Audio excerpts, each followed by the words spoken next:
The interesting thing to think about when you think about technology is what is your goal when you use a connected device? You're reaching outward, you're going beyond yourself and your limited world that you live in to connect to other people, to connect to information you otherwise wouldn't be able to reach. And that's a wonderful thing, obviously. It's almost miraculous, the amount of information and the number of people that we have at our fingertips today.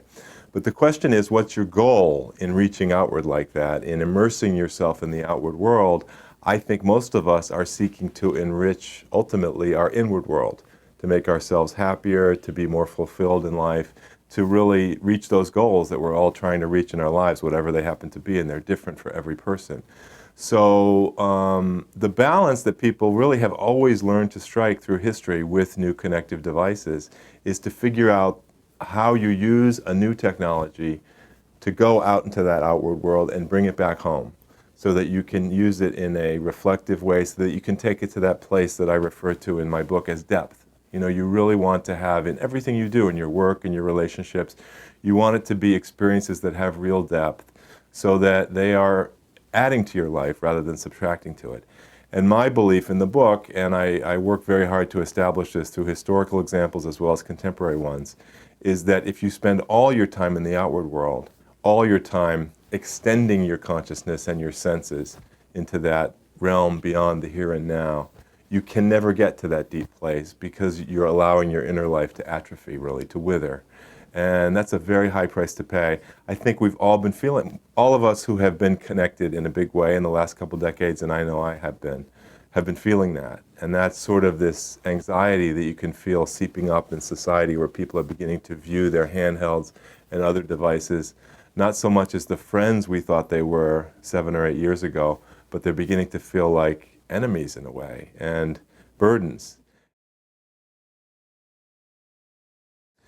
Yeah, I think that we are wrestling with intimacy today. I don't want to say we're rethinking it, because I think intimacy is intimacy, and you know it when you have it, and you know it when you're experiencing it. I think that we are experiencing new kinds of intimacy that are wonderful.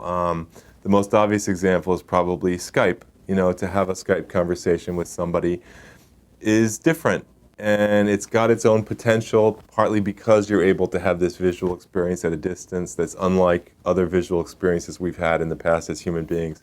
It opens up possibilities that I think we're just beginning to discover. Weirdly enough, I find in some ways Twitter to be a new kind of intimacy that's sort of exciting, to be, you know, intimate as much of the day as you want at 140 characters a shot with those X hundred or thousand people who are your followers is really wild. It's sort of this new space that you're in with just those people exchanging short thoughts.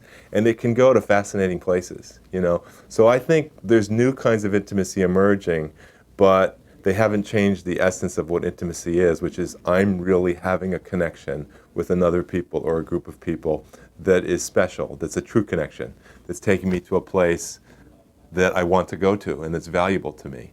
And so in that sense, I think we're also learning that there are some ways in which the technologies pretend to offer intimacy but don't. And this is something we experienced in my family over the years, and I write about this in the book at some length, where the kinds of intimacy you typically have in a home with parents and a child was being sacrificed because of all the time we were spending at the screen, the three of us. My wife and I have one son who's 12.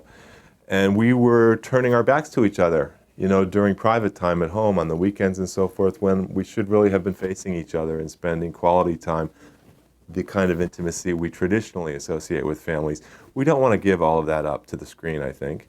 And so there is screen togetherness that families are enjoying, obviously, but it's not the same thing. So you need, again, a healthy balance. It's my mantra. So what we did as a solution is we began unplugging on the weekends. We started an experiment, it's now over 3 years ago, where we do what we call the Internet Sabbath.